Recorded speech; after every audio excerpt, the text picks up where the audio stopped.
Seigneur soit élevé.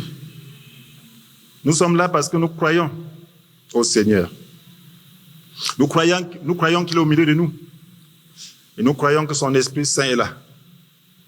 Nous croyons que Dieu est là. Et nous sommes venus pour édifier davantage notre foi. Nous sommes venus pour écouter de lui. Nous sommes venus pour nous développer davantage, l'adorer. Nous l'avons adoré, nous allons continuer de le faire. Mais c'est le moment qu'il va nous parler. Il doit nous parler, il doit nous édifier. Voilà pourquoi je demande qu'il soit vraiment dans nos cœurs et qu'il soit dans ma bouche, qu'il soit dans mon propre cœur pour manifester sa gloire, pour nous donner d'avancer sur ce chemin de la foi. Nous voulons parler du principe de la foi. Le principe de la foi. Le Seigneur est en train de nous parler de la foi. Parce que la foi est importante. Sans la foi, il est impossible d'être agréable à Dieu.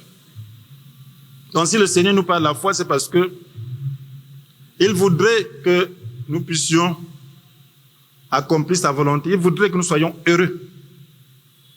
Parce que la Bible nous dit que tout est possible à celui qui croit. Donc s'il développe notre foi, c'est parce qu'il veut que tout nous soit possible. Nous avons besoin de comprendre le principe de la foi. Parce que tout ce que les hommes ont fait de la part du Seigneur, ça a été par la foi. Si tu as vu quelque chose de grand à travers les hommes et au nom du Seigneur, c'est que c'est la foi qui a permis que cela soit possible. Donc, la foi va te permettre que les promesses de Dieu te soient possibles. La foi doit te permettre que tu puisses être le meilleur que Dieu a prévu pour toi. Voilà pourquoi il est important de développer la foi. Donc nous voulons comprendre le principe de la foi à travers sa définition même.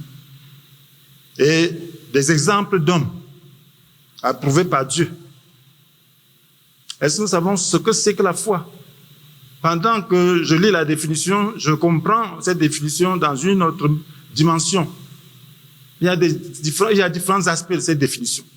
Il y a maintenant des exemples d'hommes que Dieu a approuvés. Et enfin, nous devons savoir adopter la démarche de foi dans notre vie. Est-ce que nous menons une vie de foi? Nous avons besoin de comprendre le principe de la foi et de mener une vie de foi. Si nous menons une vie de foi, nous serons heureux. Parce que sa définition même nous permet de comprendre que si nous pouvons atteindre cet objectif, qui est de marcher par la foi, nous serons heureux. Nous allons lire le passage d'Hébreux 11, versets 1 à 6. Nous allons nous arrêter au verset 6. La foi est une façon de posséder ce qu'on espère. C'est un moyen d'être sûr des réalités qu'on ne voit pas. C'est parce qu'ils ont eu cette foi que les hommes des temps passés ont été approuvés par Dieu. Par la foi, nous comprenons que l'univers a été harmonieusement organisé par la parole de Dieu et qu'ainsi le monde visible tire son origine de l'invisible. Par la foi, Abel a offert à Dieu un sacrifice meilleur que celui de Caïn. Grâce à elle, il a été déclaré juste par Dieu, qui a témoigné lui-même qu'il a prouvé ses dons. Et grâce à elle, Abel parle encore bien que mort.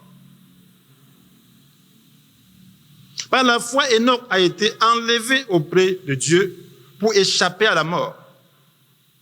Et on ne le trouva plus, parce que Dieu l'avait enlevé.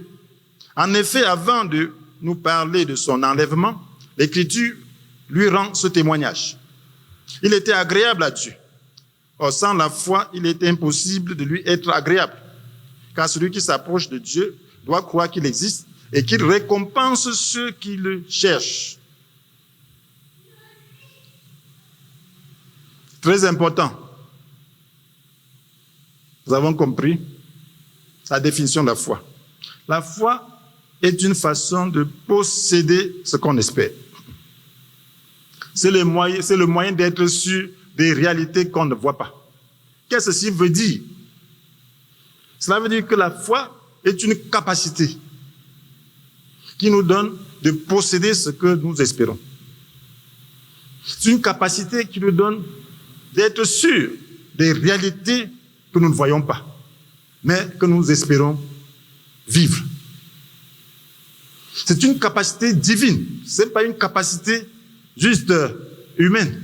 C'est une capacité divine. Quand tu as cette capacité, alors tu obtiens, tu possèdes ce que tu espères. Tu espères quelque chose, tu la possèdes par cette capacité divine qu'on appelle la foi. Alors il y a des réalités invisibles. La promesse que tu attends de Dieu, si tu as cette capacité, tu seras sûr. Un moyen d'être sûr des réalités qu'on ne voit pas. Tu ne vois pas, mais tu es sûr que c'est là. Alors la foi, c'est quoi? Dieu m'a donné une compréhension de la foi. La foi, c'est percevoir l'objet de la foi tel que Dieu le perçoit. C'est-à-dire, tu vois comme Dieu. Lorsque tu parviens à percevoir l'objet de la foi tel que Dieu le perçoit, tu as la foi. Donc, c'est avoir la perception de Dieu par rapport à la chose attendue. Vous savez, Dieu est esprit. Donc, la foi est du domaine spirituel. Lorsque Dieu créa le monde, il l'avait déjà conçu et il avait perçu déjà comment le monde serait. Lorsqu'il perçoit, est-ce qu'il ne possédait pas? Puisque tout lui est possible. Qui peut l'empêcher de faire ce qu'il doit faire dans 10 ans? Qui peut l'empêcher de faire ce qu'il doit faire dans 100 ans? Rien ne peut l'en empêcher. C'est ce qu'on appelle la foi. La foi est la foi de Dieu. Il ne manque aucun moyen. Il ne manque donc ce n'est pas les limites et les moyens qui vont le limiter par rapport à son projet. Donc quand Dieu te promet, parce que la foi repose sur la parole de Dieu, sur la promesse de Dieu. Quand tu as cette promesse, et cette promesse est dans la parole, cette promesse c'est ce que Dieu te révèle. Cette promesse c'est ce que Dieu te montre. Quand tu lis la parole, elle devient réalité pour toi. Et maintenant, il faut que tu perçoives comme Dieu perçoit. Si tu parviens à percevoir comme Dieu perçoit, tu auras la foi. Tu vas posséder la chose. Et si tu possèdes la chose, tu seras heureux. Si tu possèdes la chose, tu seras heureux. Donc, c'est ça la foi. Donc, tu seras sûr. Tu seras sûr de ce qui se passe. Vous voyez? Une fois que tu vois comme Dieu, il n'y a plus l'ombre d'un doute.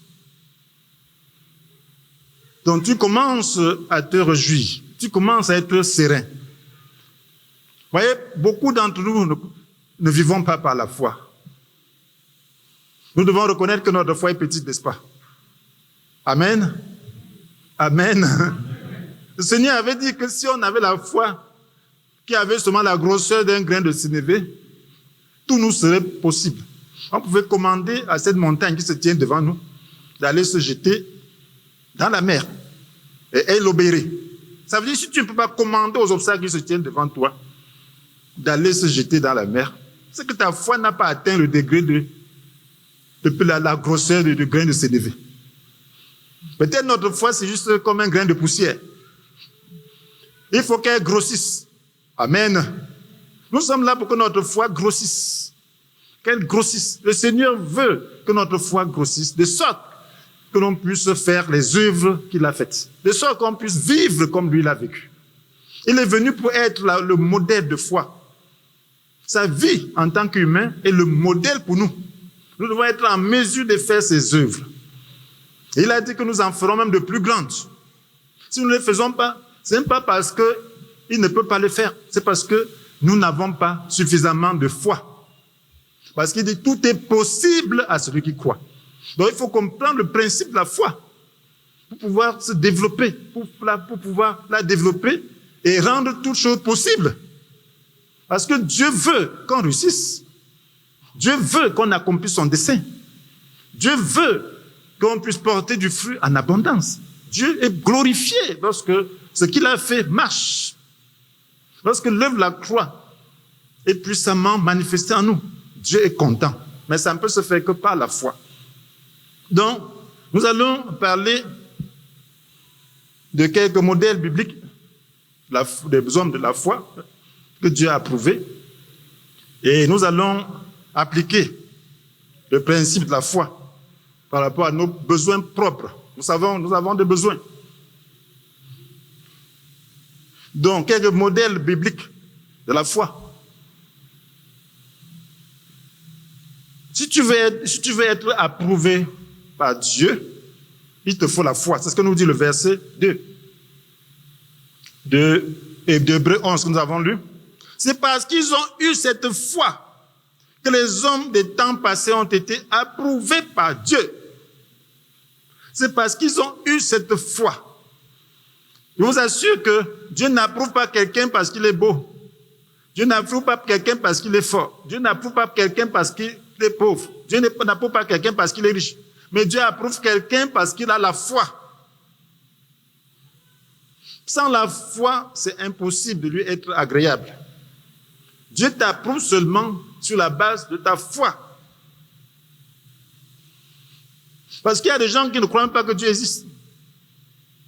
Alors, ceux qui ne croient pas que Dieu existe, est-ce que Dieu les approuve? Non. Il y a des gens qui ne croient pas au sacrifice de Jésus. Est-ce que de telles personnes, Dieu les approuve? Non. Parce qu'ils ne croient pas à la seule solution au mot du monde que Dieu a trouvé. Il ne peut pas les approuver. Donc, s'ils ont été approuvés, tous ces hommes que la Bible dit avoir eu la foi, avoir été approuvés par Dieu, c'était simplement sur la base de leur foi. Donc, ils ont cru en la parole de Dieu. Ils ont fait confiance en Dieu. Dieu leur a parlé, ils ont fait confiance. Et ils ont marché dans la direction que Dieu leur a donnée. Ils ont accepté et ils ont fait la volonté de Dieu. Voilà pourquoi Dieu les a approuvés. Et au verset 3, la Bible nous dit, par la foi, nous comprenons que l'univers a été harmonieusement organisé par la parole de Dieu. Et qu'ainsi, le monde visible tire son origine de l'invisible. Donc, voilà un autre aspect de la foi, une autre manière de comprendre la foi. Vous voyez, comprendre ce qui s'est passé. Nous disons, Dieu a créé le monde. La Bible nous dit comment Dieu l'a créé. Toi, tu n'étais pas là. Dieu même, on ne voit pas avec les yeux. Maintenant, si tu crois, il te faut la foi pour croire que ça s'est passé ainsi. Amen. Il te faut la foi pour croire que Dieu existe et qu'il a créé l'univers. Il a harmonieusement organisé cet univers par sa parole. Et qu'ainsi le monde visible tire son origine de l'invisible. Mais notre esprit cartésien ne peut pas facilement percevoir cela. Nous sommes habitués aux choses naturelles, visibles, à quelque chose de raisonnable. Voilà pourquoi la Bible dit que la foi est une folie. L'application de Jésus à la croix, la mort de Jésus sur la croix est une folie pour ceux qui se perdent.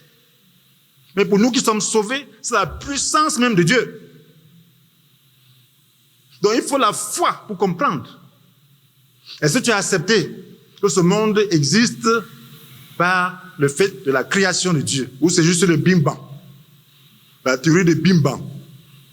C'est venu comme ça là.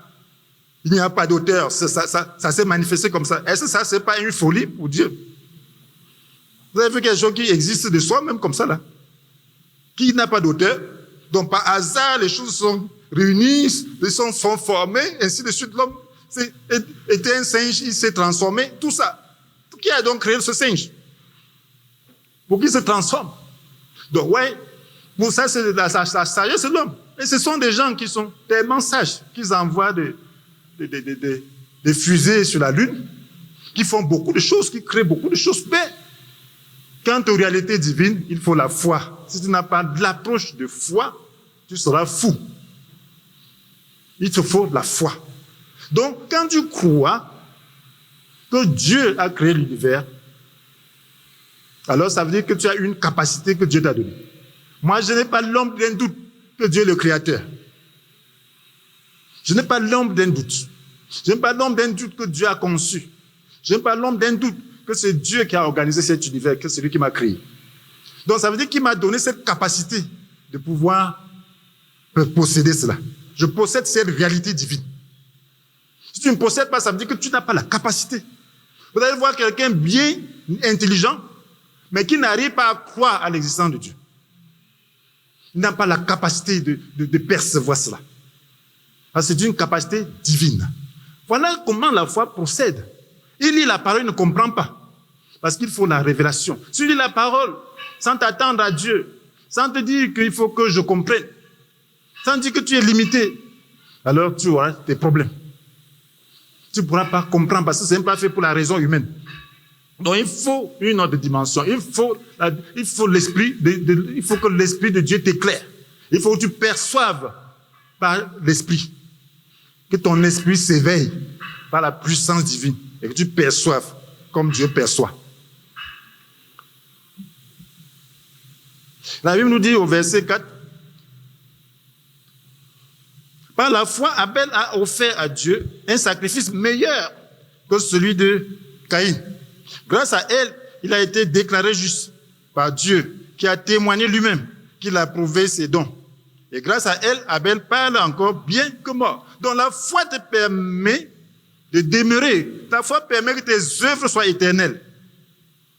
Pourquoi Abel a pu offrir un sacrifice meilleur que celui de son frère Caïn?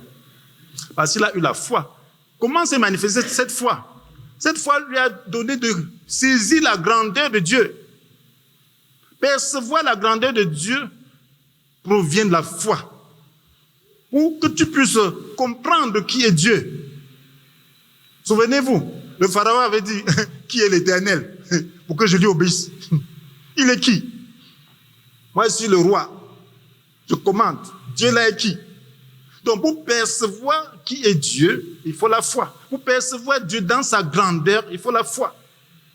Pour comprendre la puissance de Dieu, il faut la foi. C'est facile de voir la grandeur des hommes de ce monde. Lorsque quelqu'un aligne 10 véhicules qui coûtent des centaines de millions, on voit sa grandeur. Lorsque quelqu'un est haut placé, il est président de la République, on voit sa grandeur. Lorsqu'on voit un immeuble à perte de vue, on voit la grandeur des noms. Mais on ne perçoit pas la grandeur de Dieu. Vous allez voir des gens qui vont passer devant ces hommes en tremblant parce qu'ils voient la grandeur. Lorsque tu te mets devant le président de la République, tu trembles parce que tu vois sa grandeur. Caïn n'a pas vu la grandeur de Dieu. Abel a vu la grandeur de Dieu et qu'il méritait un excellent sacrifice. Il lui a fait un sacrifice à la dimension de sa grandeur. Caïn a fait un sacrifice à la dimension de sa perception de Dieu. C'est évident, comme Caïn était charnel, si c'était le pharaon qui se mettait devant lui pour qu'il lui offre le sacrifice, il devait offrir le sacrifice qui dépassait même celui de Caïn. Parce qu'il n'avait que la perception visible. Si c'est son président qui se mettait devant lui, s'il allait offrir un sacrifice à son président, il allait offrir un sacrifice même, et il allait dépasser Abel sur ce plan. Parce qu'il allait trembler, il allait voir la grandeur. Donc, parce qu'il n'avait pas la foi. Lorsque nous avons la foi, nous voyons Dieu dans sa grandeur.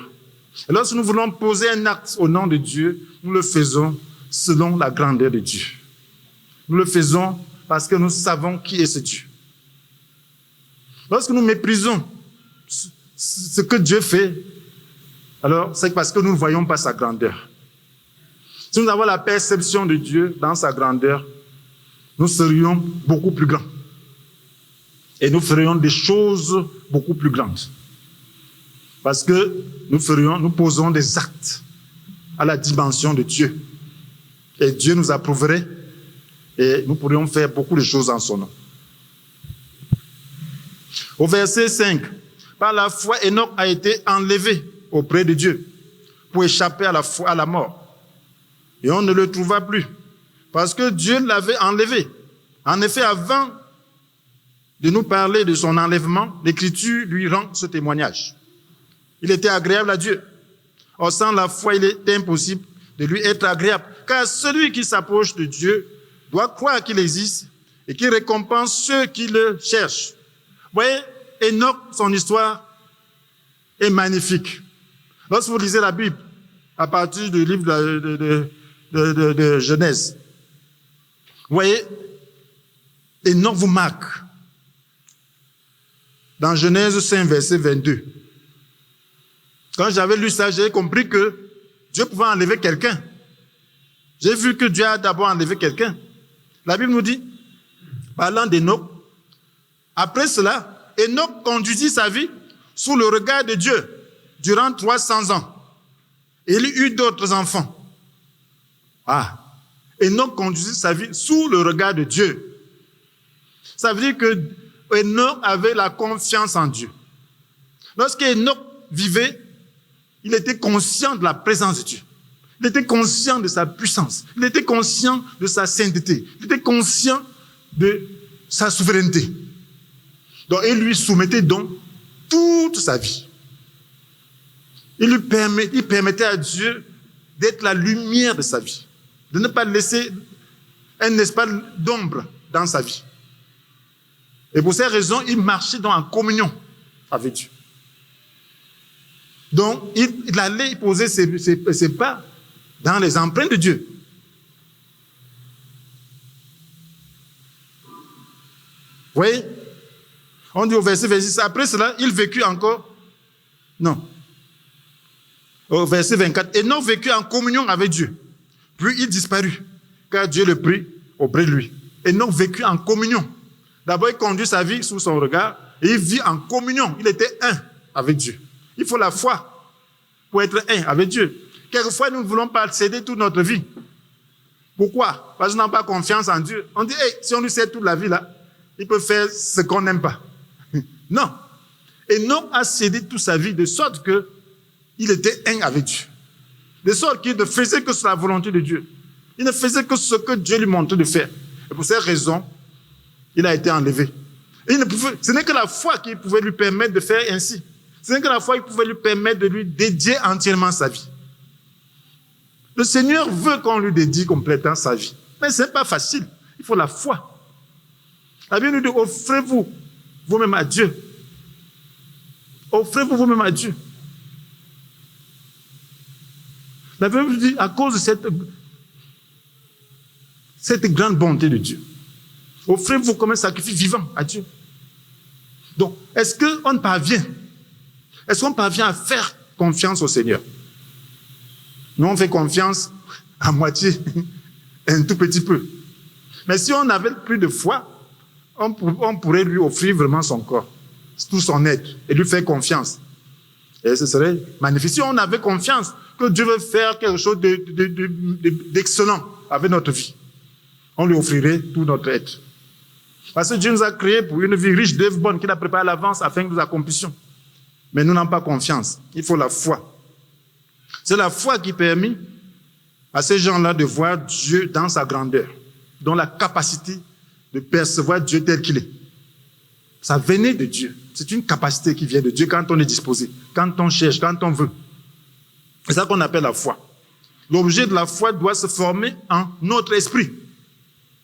Car la foi est une perception spirituelle. Donc, il faut que l'objet de notre foi se forme, pas seulement dans notre tête, mais dans notre esprit. Si ça se forme dans notre esprit, alors nous aurons la foi. Voyons le cas d'application dans la vie d'Abraham, dans Genèse chapitre 15, et dans notre propre vie. Frères et sœurs, Abraham avait reçu la promesse d'être l'ancêtre d'une grande nation et que sa descendance sera nombreuse. Et qu'il sera un homme important et qu'il sera source de bénédiction pour d'autres. Dieu a dit qu'il bénira ceux qui le béniront et qu'il maudira ceux qui l'outrageront. Et que tous les peuples de la terre seront bénis à travers lui. Voilà ce que Dieu lui a dit dans Genèse 12. Maintenant, il attend. Ça ne vient pas. Dans Genèse 15, et Dieu le soutenait toujours. Il a fait la guerre à des rois pour pouvoir délivrer son neveu. L'autre, Dieu l'a assisté. Il était puissant. Il avait beaucoup de biens. Mais la promesse de Dieu n'était pas encore accomplie pour lui. Alors, il avait la foi. Mais qu'est-ce que Dieu a fait pour développer cette foi? Nous verrons dans Genèse 15 comment Dieu l'a fait avoir une foi qui devait lui permettre d'obtenir cette chose. Alors, dans une vision, Dieu lui dit, on dit après ces événements, l'Éternel s'adressa à Abraham dans une vision. Ne crains rien, Abraham. Lui dit l'Éternel, je suis ton protecteur. Ta récompense sera très grande. Voilà quelqu'un qui a tout. Dieu dit qu'il est son protecteur et il n'a pas d'enfant. Il dit sa récompense sera très grande. Il ne comprend pas. Abraham répondit, Éternel Dieu, que me donnerais-tu? Je n'ai pas d'enfant.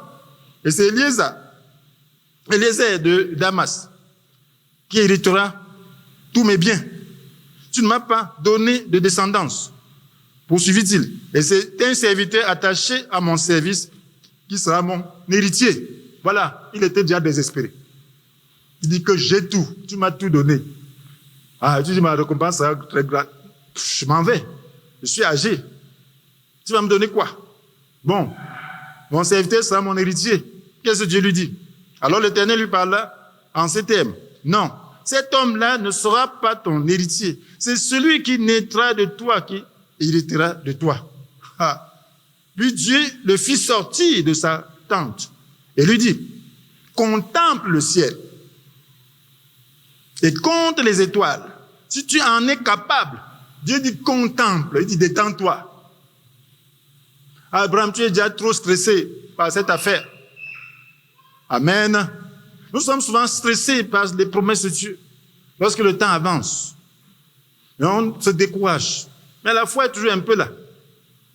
Mais pour que cette foi devienne crédible aux yeux de Dieu, il faut quelque chose. C'est ce que Dieu est en train de faire avec Abraham. Il le fait sortir de sa tente, il dit, contemple le ciel. Contemple, regarde dans la contemplation, vois la beauté du ciel. Détends-toi, Abraham. Tu es trop stressé. Cette affaire-là t'a trop stressé. Détends-toi. Je te veux du bien. Vois ma grandeur. Voilà, si tu veux compter le nombre des étoiles, alors sache que ta descendance sera ici. Ah, il n'a même pas un. Dieu lui montre un nombre incontable d'étoiles. Que voilà ta descendance. Donc il fallait une vision. Il fallait que l'esprit d'Abraham saisisse. Il fallait que l'esprit d'Abraham perçoive comme Dieu percevait. Dieu percevait ces nombreuses descendances. Mais Abraham ne percevait pas. Dieu veut nous amener à percevoir l'objet de notre foi. Et pour cela, il faut se détendre. Amen. Amen. Il faut contempler l'objet de la foi. Il faut laisser cette chose se former dans ton esprit. Il faut que Dieu te plus former ça dans ton esprit. Et lorsque tu fais confiance au Seigneur, lorsque ça se forme, c'est là que Dieu voit la foi. Dieu le déclara juste parce qu'il a eu confiance en Dieu, sans voir. Mais il a vu de nombreux descendants. Il a dit, ma descendance sera nombreuse. Oui, il a vu, mais il n'avait pas un enfant. Il était âgé. Il a perçu comme Dieu voit. Dieu peut pas être limité par l'âge. Il peut pas être limité par les difficultés. Il peut pas être limité par quoi que ce soit. Sa promesse s'accomplit. Il a créé ce monde à partir de rien. Donc, il pouvait me donner des descendances à partir de rien. Et de nombreuses descendances. Voilà ce que la Bible dit de lui. Abraham fit confiance à l'Éternel. Et à cause de cela, l'Éternel le déclara juste. Il lui dit, je suis l'Éternel qui t'a fait sortir d'où? En Chaldée, pour te donner ce pays en possession. Donc, Dieu a déclaré juste parce qu'il a eu confiance. Dieu a vu la foi se former en lui. Amen. Amen. Ce sont des choses trop spirituelles, mes frères. Mais c'est ce que nous devons vivre. Tant que nous ne vivons pas, nous ne procédons pas par la foi, nous ne pouvons pas accomplir de grandes choses. Nous devons avoir une démarche de foi. Nous devons vivre la foi, dominer la chair. Vivre la foi. Voyez, frères et sœurs, par rapport à nos besoins. La Bible nous dit, nous avons parlé de la foi et nous parlons de la foi et de la croix depuis un certain temps. Nous lisons dans 1 Pierre chapitre 2 verset 24. Il a pris nos péchés sur lui et les a portés dans son corps sur la croix. afin qu'étant mort pour le péché, nous menions une vie juste. Ça veut dire que Jésus a pris nos péchés sur lui. Est-ce que tu crois ça? Alléluia. Alléluia. Mais d'où vient encore que tu dis que tu as le péché? Alléluia. Tu dis que cette nature, si elle est crucifiée, elle est morte, tu dois déclarer sa mort. Est-ce là le diable va te tenter? Amen. Que ça, c'est pas vrai. Parce que tu sens le péché, tu sens que tu es tenté. Non. Quand tu sens que tu es tenté, regarde, perçois comme Dieu perçoit. Alléluia. Dieu te voit sans péché. Il te voit crucifié. Il voit ta chair morte. Amen. Déclare ce que Dieu dit de toi. Si tu parviens à percevoir ça, tu seras libre du péché. Alléluia. Amen. Dieu va te déclarer juste. Donc, frère, faites le combat de la foi, ne faites pas le combat de la chair. Dieu a déjà déclaré sa parole. On veut que Jésus rentre encore à la croix. C'est nous qui devons exercer notre foi par rapport à ce qu'il a fait. Amen. Est-ce que tu crois vraiment que la mort de Christ est la tienne? Donc, c'est ce que tu dois t'exercer à faire. Tu dois chercher à ce que ça se forme dans ton esprit. Tu dois vivre ça à chaque instant. Tu dois vivre ça à tout moment. Tu dois déclarer cela. Alléluia. Et sinon, tu ne te débrouilleras pas. Dieu ne peut rien pour quelqu'un qui n'a pas de foi. Sans la foi, il est impossible de lui être agréable. Par ses blessures, vous avez été guéris. C'est par ses blessures, vous avez été guéris. Pierre dit, c'est par ses blessures que vous. Parce que lui, il est déjà guéri. Il a sa part déjà. Alléluia. Quand il marchait, même son ombre guérissait. Donc, il avait sa foi. Mais il dit, vous aussi, vous avez été guéris. Alléluia. Donc, est-ce qu'on croit ça? Il dit que c'est déjà passé. Hein? Donc, quand la maladie vient, c'est le mensonge. Amen. Oui, la maladie, c'est le mensonge. Tu dois dire que tu es menteur. J'ai été déjà guéri. Alléluia. Amen. Alléluia. Mais c'est ça la foi. Hein? La foi, c'est quoi? Une façon de posséder ce qu'on espère. Amen. C'est un moyen d'être sûr des réalités qu'on ne voit pas. Tu ne vois pas. Il y a des symptômes. Tu ne vois pas. Mais tu dis que ça n'existe pas. Amen. Parce que Jésus dit que j'ai été déjà guéri. Amen. Mais est-ce que c'est la parole? Qui dit la vérité? Est-ce que c'est écrit pour rien? Vous pensez que Dieu peut mal communiquer? Quand on dit ça, vous pensez que Pierre avait fait une erreur? Pierre dit ça déjà d'Ésaïe 53. Et Pierre dit ça de la communication directe avec Jésus. Amen. Donc c'est la vérité. Si tu parviens à former ça dans ton esprit, tu vas dominer sur la maladie. Tu vas dire, maladie, ça a été déjà fait, donc tu es en train de me tromper, tu veux me voler ce que Dieu m'a déjà donné. Amen. Tu dis, volez pas au nom de Jésus. Alléluia. C'est ça, mon frère. La Bible nous dit que nous avons été déjà libérés, que le Christ nous a libéré de la malédiction que la loi faisait peser sur nous. En prenant la malédiction sur nous à notre place. Là, c'est Galates 3, verset 13. Il a fait pour que, grâce à cela, la bénédiction d'Abraham s'étende aux non-juifs. Et que nous recevions par la foi l'Esprit qui avait été promis. Donc, tu es béni. Puisque tu es libéré du péché, tu es béni. Et par la foi. Donc, si quelqu'un dit que tu es bloqué, refuse. Amen. N'apporte pas le blocage dans ta vie. Alléluia. Si tu as péché, repens-toi. Amen. Mais n'apporte pas le blocage dans ta vie. Déclare ce que tu es en Christ. Parce que dire que tu es bloqué, ça veut dire que Jésus n'a rien fait. Ça veut dire que Dieu ment. Est-ce que Dieu peut mentir? Quand la Bible dit que tu as été libéré, est-ce que tu n'es pas libéré? Maintenant, tu vas déclarer aux puissants qui veulent te tromper, aux liens qui veulent faire semblant qu'ils existent, tu dois combattre ce mensonge. Amen. Pour te libérer du mensonge du diable, parce que le diable travaille par le mensonge. Il va te faire croire que ce n'est pas vrai. Tu dois lui prouver que c'est vrai. En déclarant, en affirmant, en allant dans ce sens, en détruisant ses moyens, en détruisant ses œuvres dans ta vie. La Bible nous dit que le Seigneur a désarmé toute autorité, tout pouvoir. Il l'a donné en public, en spectacle, en triomphant d'elle par la croix. Lorsqu'il les a traînés dans son cortège triomphal après sa victoire à la croix. Donc, est-ce que tu vois Satan maintenant comme une puissance qui domine ta vie? Est-ce que tu vois Satan comme puissant qui doit dominer ta vie? La Bible dit que Satan a été désarmé à la croix. Amen. Amen. Et tu dois déclarer cela. Si c'est la vérité pour toi, tu ne dois plus voir Satan comme un géant. Tu dois voir comme un lion en cage. Un lion qui a été mis en cage. C'est comme ça que tu dois le voir et déclarer cela et affirmer. Alléluia. Alléluia. Frère et soeur, c'est ça la perception de Dieu.